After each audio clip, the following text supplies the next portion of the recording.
Namo Buddhaya, sahabat Dhamma. Setiap hari, kita tidak lepas dari berbagai pikiran yang muncul di dalam benak kita. Tetapi, tidak semua pikiran membawa kebaikan.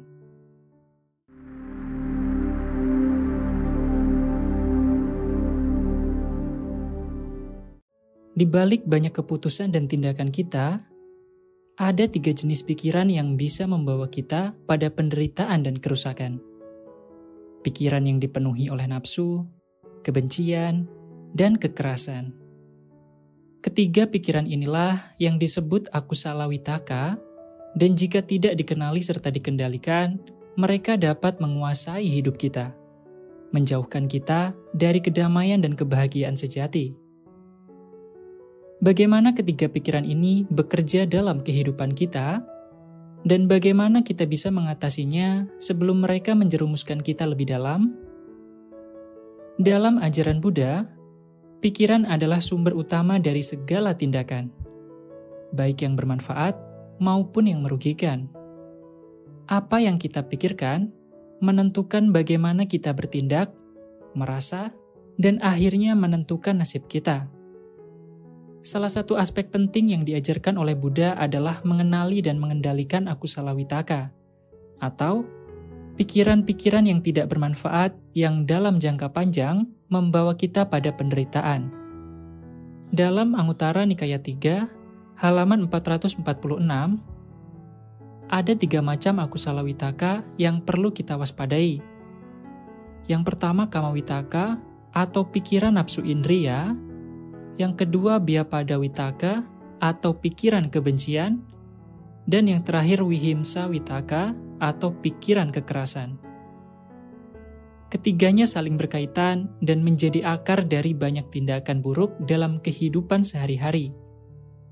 Dalam penjelasan ini, kita akan menggali lebih dalam tentang masing-masing jenis pikiran jahat ini, bagaimana mereka muncul dalam kehidupan kita, dan bagaimana kita bisa mengatasinya. Yang pertama adalah kama witaka. Kama witaka adalah pikiran yang terfokus pada keinginan dan nafsu indria. Ini adalah jenis pikiran yang mendorong seseorang untuk mencari kenikmatan duniawi yang bersifat sementara dan seringkali menggiring kita pada tindakan yang merugikan. Pikiran ini muncul ketika kita terobsesi dengan hal-hal materi, seperti kekayaan, status sosial, kenikmatan fisik, dan hal-hal lainnya yang memuaskan indera kita. Ketika seseorang berada di bawah pengaruh kama witaka, mereka cenderung kehilangan kendali atas tindakan mereka.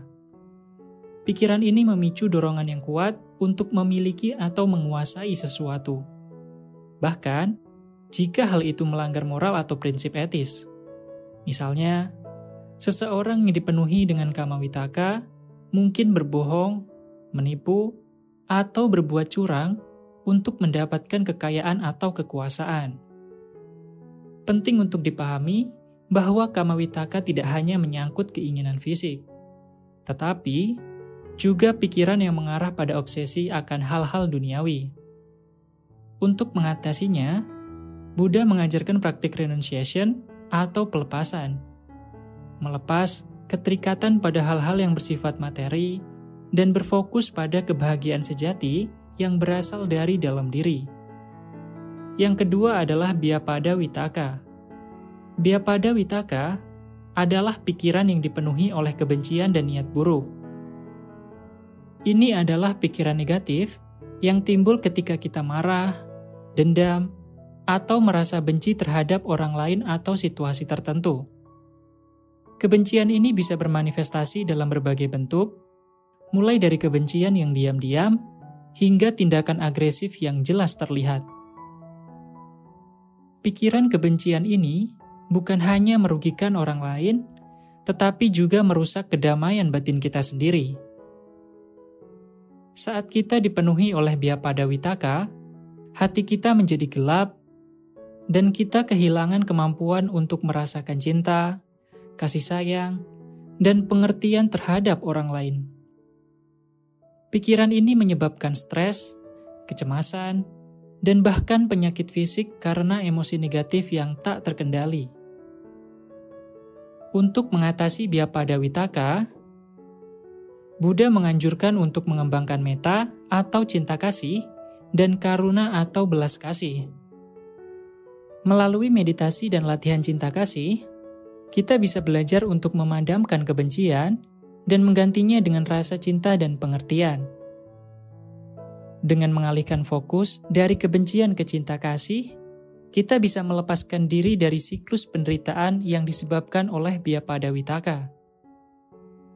Yang ketiga adalah Vihimsa Wittaka.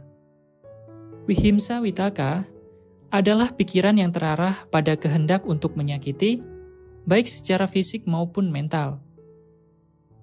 Ini adalah bentuk pikiran destruktif yang mendorong kita untuk melakukan kekerasan atau menyebabkan penderitaan pada orang lain. Pikiran ini seringkali muncul dari kombinasi loba atau keserakahan dan dosa atau kebencian, di mana kita merasa bahwa kita hanya bisa mendapatkan apa yang kita inginkan dengan cara merugikan orang lain. Pikiran kekerasan ini tidak hanya terbatas pada kekerasan fisik, tetapi juga termasuk kata-kata kasar, hinaan, dan tindakan yang merendahkan martabat orang lain. Vihimsa Wittaka seringkali muncul dalam situasi konflik, ketika ego kita terluka atau ketika kita merasa bahwa kita perlu mempertahankan diri dengan menyerang orang lain. Untuk mengatasi Vihimsa Wittaka, Buddha mengajarkan pentingnya ahimsa untuk prinsip tanpa kekerasan. Dengan mengembangkan pengendalian diri, empati, dan rasa hormat terhadap kehidupan, kita bisa menghindari tindakan yang menyakiti orang lain dan diri kita sendiri. Latihan ahimsa membantu kita membangun hubungan yang harmonis dengan orang lain, mengurangi konflik, dan menciptakan kedamaian batin. Ketiga jenis akusala wittaka ini seringkali muncul tanpa kita sadari, karena mereka adalah bagian dari sifat manusia yang tidak terkendali. Namun, melalui latihan kesadaran atau mindfulness dan meditasi, kita dapat mulai mengenali pola-pola pikiran ini dan mencegahnya untuk menguasai tindakan kita. Buddha mengajarkan beberapa langkah praktis untuk mengatasi akusala wittaka. Yang pertama adalah kesadaran. Langkah pertama adalah menyadari ketika pikiran-pikiran jahat ini muncul. Dengan menjadi sadar, kita bisa menghentikannya sebelum mereka berubah menjadi tindakan. Yang kedua adalah kontemplasi. Renungkan dampak jangka panjang dari pikiran-pikiran ini. Apakah kebahagiaan yang kita dapatkan dari nafsu, kebencian, atau kekerasan benar-benar abadi, atau justru akan membawa lebih banyak penderitaan? Yang ketiga adalah pengalihan. Latih pikiran Anda untuk beralih dari pikiran-pikiran jahat ke pikiran yang lebih bermanfaat, seperti cinta kasih, pengertian, dan kedamaian. Yang keempat adalah pelepasan. Lepaskan keterikatan pada hal-hal duniawi dan fokus pada kebahagiaan sejati yang datang dari kebijaksanaan dan cinta kasih. Memahami dan mengatasi akusala wittaka adalah langkah penting dalam perjalanan spiritual kita. Pikiran yang tidak bermanfaat ini adalah akar dari penderitaan yang kita alami. Dan dengan mengenalinya, kita bisa melepaskan diri dari siklus negatif yang terus berulang.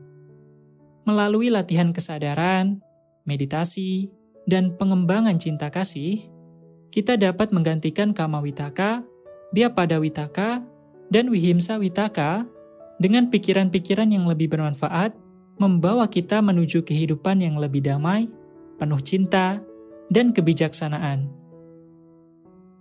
Mari kita bersama-sama berusaha untuk mengenali dan memurnikan pikiran-pikiran kita agar kita dapat menjalani kehidupan dengan lebih bijaksana. Terima kasih telah mengikuti pembahasan ini. Semoga kita semua semakin bijak dalam menjaga pikiran kita dan menjalani hidup dengan lebih damai.